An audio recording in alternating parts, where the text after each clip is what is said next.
They say that if you fall off a horse, the first thing you do is get back on. When we were anchored in the Helford River last month, it seemed like ending up in France was a distant wish, something so far away from us and our reality. But then, so was buying this boat 6 months ago. So was taking it out for the first time. So was sailing down to St Austell, or coming into a new marina for the first time. You did it. Proud of you. But then slowly, we did each one of those things, and the next jump seemed a little less ridiculous. We have got back on the horse, and now we cross the Bay of Biscay.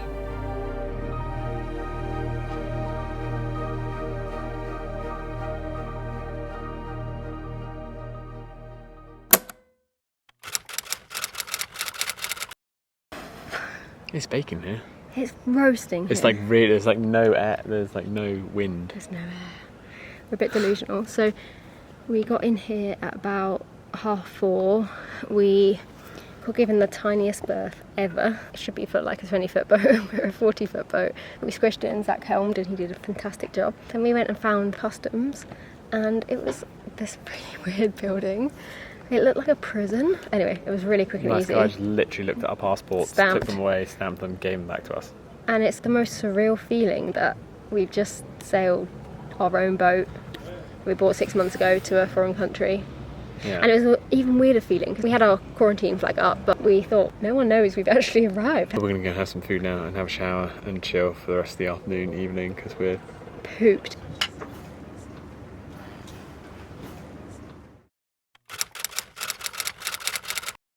Good morning. It's the first morning in France and we slept so well. Oh my gosh, we went to sleep at 9 o'clock and just zonked out throughout the night. I think it's very needed. But this morning we have a long list of things to do, starting with popping to the office, the marina office, and finding out which kind of hose adapter you have to get to have water at the pontoon. So they've got these electric units and they have these little metal things at the bottom, and apparently that's water and you have to buy an adapter and a hose for it. So I mean, we're just gonna have to go do that because we need water. And then we need to pick up a few bits of food. We need to sort out our internet because the marina has Wi-Fi, but it's shocking, so we can't really look at our weather because ideally we wanted to leave today, but it's foggy at the moment and we need to know where the wind's coming from and all that to pick an anchorage. We've got a bit of wear in one of our jib sheets, so we want to look for a new one of those. And then we need to clean our solar panels, just little jobs. And the boat, to be fair, the boat is grubby from the salt.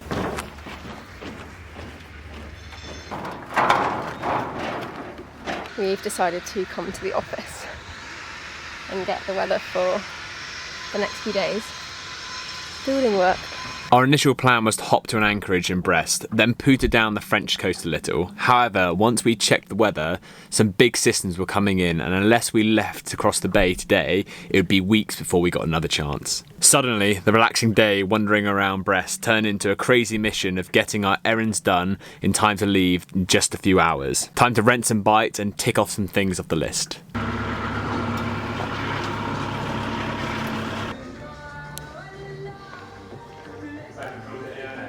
There's lines down here, 20% off. Great. Successful trip.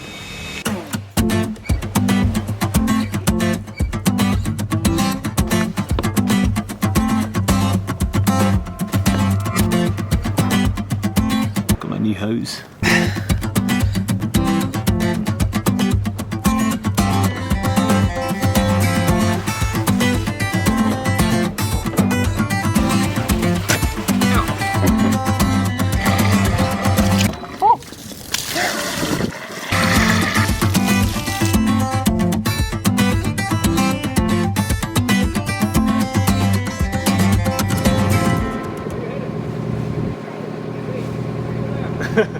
We'll see you there, in Gijón. You're heading on 2 hours? We'll see you at the crossing. Best of luck. I'm really excited. I'm so excited, actually. Go to Spain. So happy.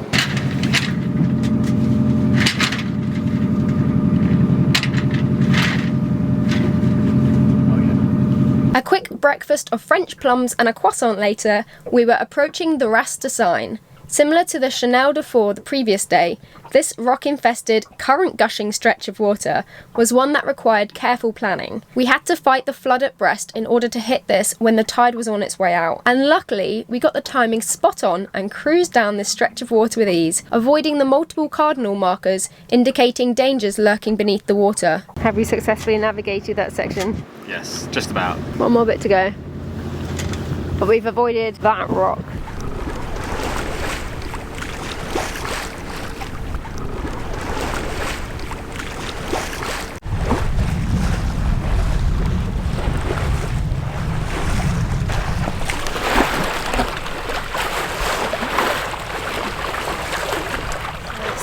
About 10:30. Look at this moon. Oh my gosh, it's just so beautiful. We're out in the bay.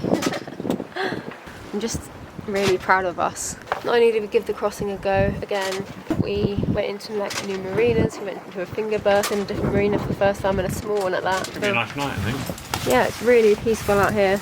I'm hoping all of those knots we got at the moment isn't just the tide still. Yeah. Tell them how fast we went through Rad's design. We were like 10 knots at once. There's easily 5 knots of tide with us. Which is exactly what the pilot book said. Which is ridiculous. Go to bed, Becca, please. Okay, fine. Good night. Good night. Love you.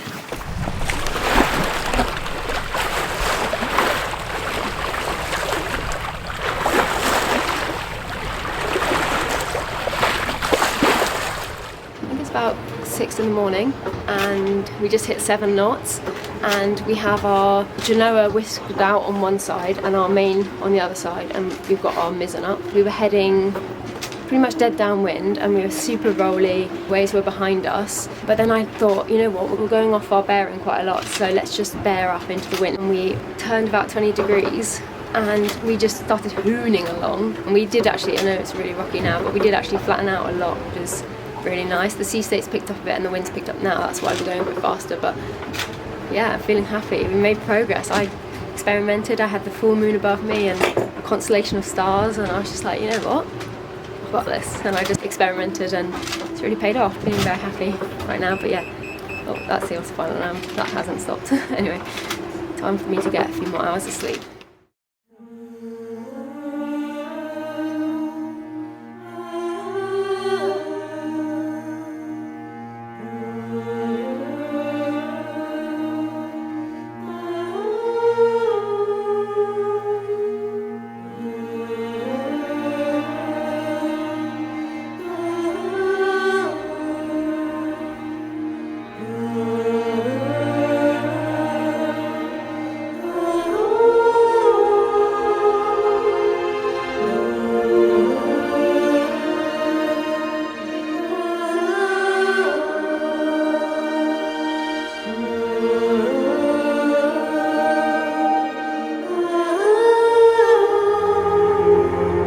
It's currently 8:30 and I just woke up from my second little nap, and we are still hooning it along. We're really going for it. The waves have picked up. I think they're about 1.6/1.7 meters high at around 6 seconds, so short periods, but they're just pushing us along. And me and Zach are pushing the boat now. Like last time we weren't, and this time she's so much happier going through waves with her sails trimmed well and some speed behind her. So that's what we're doing, and we're actually quite ahead of schedule. We are very much in the bay. Say we're like a quarter of the way across. This is so manageable, and it's a bit more intensive on the fact that we can't both just come down below and leave the cockpit. Well, we can because we've got a dual helm, but the autopilot is coping. But when we're surfing waves, you kind of go off course and then it tries to tweak itself. And we've actually Zach spent about half an hour last night customising the autopilot so it doesn't make such dramatic adjustments, and it's really helped. Because we're quite downwind, we want to be able to monitor the bearing because we don't want to jibe at all. Although we've got venters on all of our booms at the moment, so that's at least nice. I'm about to take over from Zach on watch, and he's going to make some breakfast, and yeah, let's get to Spain, guys. We're surfing these big rollers. You can just look down and see dolphins hopping, and it's amazing.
I'm dying for a cup of tea. It's gonna be a fun cup of tea. You know what, if I put it on the gimbal, it's probably gonna be a bit easier. Well, I can stay there. Ooh. So we're at 100% battery at the moment as well, so that's why I'm using that instead of the gas.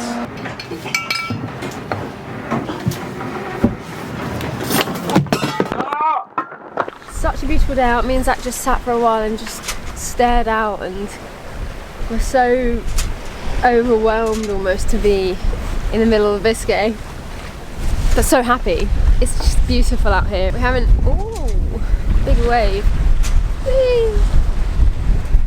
We haven't picked up the camera in a little while because our course is slightly that way, just slightly to the side of us. And because of the waves, they've been pushing us like this way. So occasionally when there's a bit of a lull, we kind of dart that way. And we were darting that way to try and get over because the winds are picking up tonight and the waves picking up and the period's dropping. So we wanted to make headway back to our course for tonight. So I was kind of gunning across. Zach was making himself a flask of tea. Anyway, a freak wave came out and the whole boat just, like the bow ploughed into the water. Anyway, the whole flask of tea went all over the camera, like the whole flask, just straight on top. So we left it in the sun to dry out. But it seems to be working fine. Can you guys see me all right? It seems to be fine.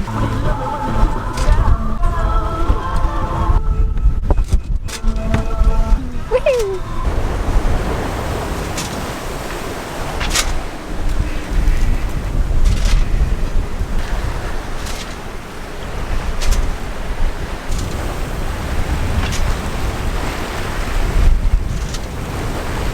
Time is now 5:42. Okay, we have about 161 nautical miles to go, which is crazy because we left yesterday at 3 PM. The sea state has definitely picked up now. We're in the deeper bit of the bay. About there. It's definitely got wavier. The waves tonight are meant to pick up to 1.7 metres at 6.3 seconds. They're behind us, which isn't an issue. However, we've just got to make sure we can surf them because our autopilot sometimes has a hissy fit when it surfs waves. They're meant to pick up around midnight, so whether that will be us hand steering most of the night, I don't know. We'll just have to see. It's been doing okay since we've adjusted the rudder sensitivity, but yeah, so something we've got to keep an eye on. It's also going to be gusting up to 25 knots tonight. So we just checked we can reef our genoa with our whisker pole, and we can, which is really nice. And we're going to take a reef in our main about 8 o'clock tonight because the gusts are meant to start picking up to about 18 knots at 9. So yeah, nice and early after we have dinner. But yeah, apart from that, it's going swimmingly. I just had a shower, well, a little like sink shower because it's a Tay-Lee shower, which is a sink with a shower head for you.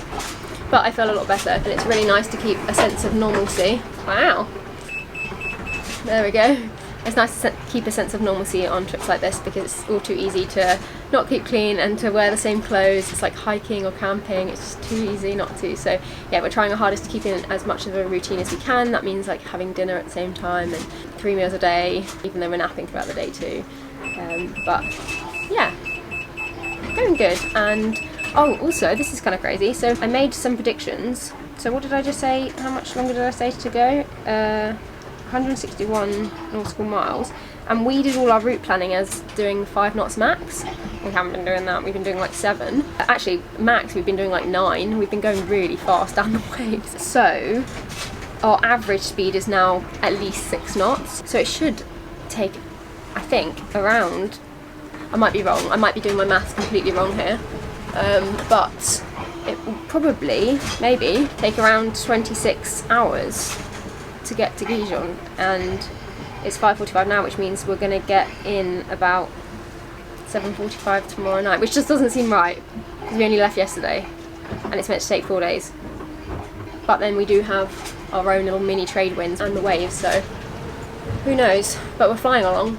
It's now about 10 PM, and I'm trying to get some sleep, but it's gusting 23 knots out there. We've reefed our genoa, we've reefed our main. We did all that way earlier. We did that after dinner when it was dead calm. We're going like 8-9 knots consistently, which is just fast for a big heavy boat. But it's fine, we're in control and we know we can slow down if we need to. on the radar, this has really kind of booped me out. I'm already a little on edge because it's night time. It's a really cloudy night, so it's just pitch black out there. There's big waves you can see, and our prop, as you can hear, because we're surfing down the waves, it's going so fast, so it makes everything seem really hectic, and then obviously we're getting pushed by waves and rolling a lot, so it's a lot right now, and I'm trying to sleep, and I'm kind of fired up on adrenaline. But yeah, there was 4 things that appeared on our radar, and they were moving so fast, and the icon wouldn't really show what they were. I checked again, and they'd all disappeared off the radar, and I was like, what's happening? But I could see their lights in the real distance. I looked at the speed of one, and it was doing 20 knots. It wasn't steaming, so it wasn't like a ship. I was like, what the heck is that? And then I look at its track across the radar screen. Sorry, we're really moving. Look at its track across the radar screen, and it's just going straight, and it's aiming just straight for us. I'm like, oh my god. So anyway, he flew quite close to us, but ahead of us. I think he was a fast cat. He was flying along. Anyway, he's long gone now. But there's 3 others on our port side, so just keeping an eye on them, and it just adds another little spiciness to this already spicy night. So it's the next morning, it's Friday morning, and it's about 8 o'clock. Me and Zach are pretty pooped. We had a long night. We had to hand steer some of it. Essentially what happened is the wind shifted. As the whisker pole was out, there was kind of not much we could do, so we ended up heading on a different course, which just really wasn't great, and we were really unbalanced, and the autopilot wasn't keeping up, so we had to hand steer, and yeah, there was gusts, a lot of gusts. The water's looking so much nicer here though. Full colour of it. Yeah, definitely. So we're about 65 nautical miles now off the coast of Spain. The sea state's really changed now. I think it's because we've just got out of the deeper bit of the Bay of Biscay, or just about to get deeper out of the deeper bit onto the shallower shelf. Wind's going kind of nicely. It's slowly changing direction to be more on our beam instead of directly behind us. So I imagine at some point in the next hour or two we might end up taking down the whisker pole and just having the Genoa as it normally is. There's the main swell coming in. I think it won't really show on camera, but there's the main swell coming in there.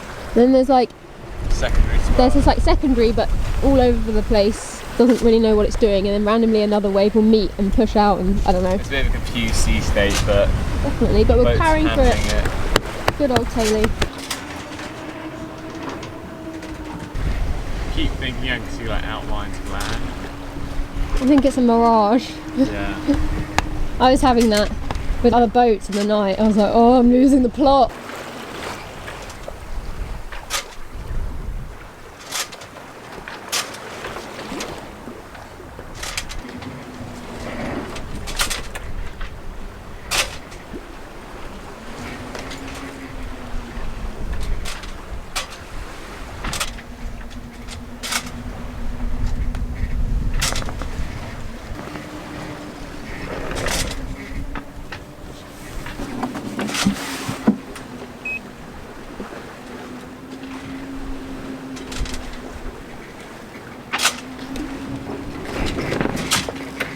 We're about 40 nautical miles away from the coast of Spain at the moment. Becca's just having a nap. We just had to turn the engine on because there is pretty much no wind now, but it's not too bad. We've sailed all the way here, which is pretty happy about. So yeah, last little hurdle now. I think we're gonna get in about midnight from here, but it's a beautiful day outside now. It's really warmed up. You can notice that we finally got somewhere warm.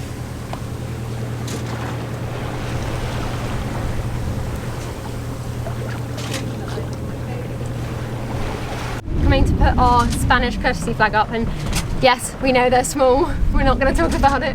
Us and flags. If any of you have been watching for a while, you know our ensign shenanigans, but anyway, we're moving on, kind of. This is our starboard, I don't know what it's called really. Flag, I don't know, there's probably a proper name for it. Starboard line to hoist our courtesy flag. However, the other day I was taking the French one down, and to be fair, it did get tangled, so I couldn't put it down, so I gave it a yank, and anyway the whole thing came down, so I've got to go up the mast when we get to the marina and fix that. But for now it's going to go on the port side. Go fly the Spanish flag. How exciting! I don't really know what it symbolises if you put it on the other side. Maybe it's like a... I'm sure it's fine. I know that you can put club flags on the other side, but imagine if it was like a... to Spain. That's not like, I love you Spain, this is hate you Spain. Maybe we're making a really bad mistake here. Woo! Oi. Yeah, we just spotted land. The first time in, well, it hasn't even been that long. 2 days. Just over there. But there's land. Woo, we did something right! So we just heard Spanish radio for the first time, which is exciting since leaving France. And the one thing we noticed in France was they only spoke, obviously, they only spoke in French on the VHF. I was under the impression that Channel 16 was an English spoken channel, might be wrong, but yeah, all the securities, everything was in French, so we couldn't really understand much of it. So that was a little bit of a struggle. However, there's a positive note in this because in Spain they say it in English and Spanish, so that's really nice. They've just put on the navigational warnings in English, so that's great. Biscay's been good to us. Got some turquoise water and what a sense of accomplishment. Crossing a body of water, and not an easy one at that. 6 months after buying a boat, but we did it. It's tough at times, but this makes it all worth it.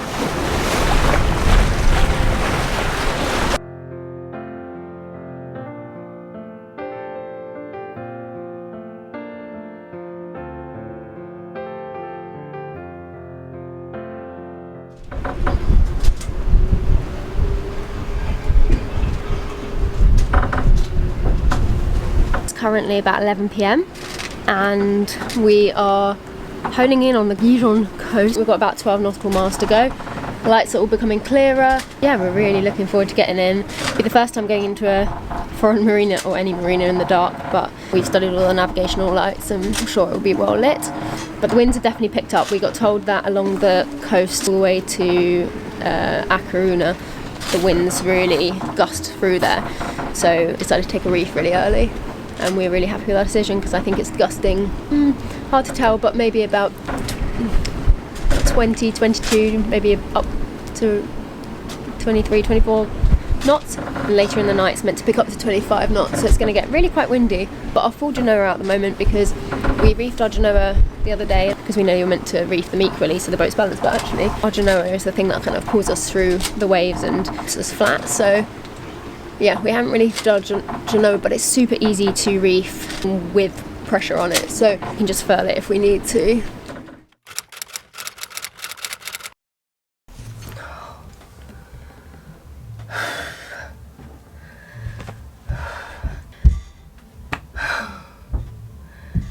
We just got in and the last few hours were a lot. We had the wind really gust, like we'd taken reefs, but it was really gusting, like pushing us over. And the waves were just relentless, side on, until literally we got round the marina breakwater. And we tried contacting the marina and they didn't answer on the VHF or the phone, so we had to just like find our way in a foreign marina round a breakwater. There's like so many navigational things here. There's like cardinal markers everywhere, which for those who don't know are markers that mark danger, and you have to work out the north, south, east and west of them depending on the flashes of colour, and there were so many of those. But in the bay it started really raining. We had to turn head to wind to put our sails down, and like we were going up waves. It was so scary. And we were just like trying to get our sails down, and then the rain was torrential raining. I had to really motor because it wouldn't turn head to wind because of the waves just pushing us sideways. In the distance so much rain was creating like this fog effect, and I was like, please don't hit us with that as well. But we did it. We're okay. We crossed the Bay of Biscay. Right, now I need to sleep and have a really good shower, but that can wait. Everything can wait. Just need to have a rest. Well, we did it. We bloody did it.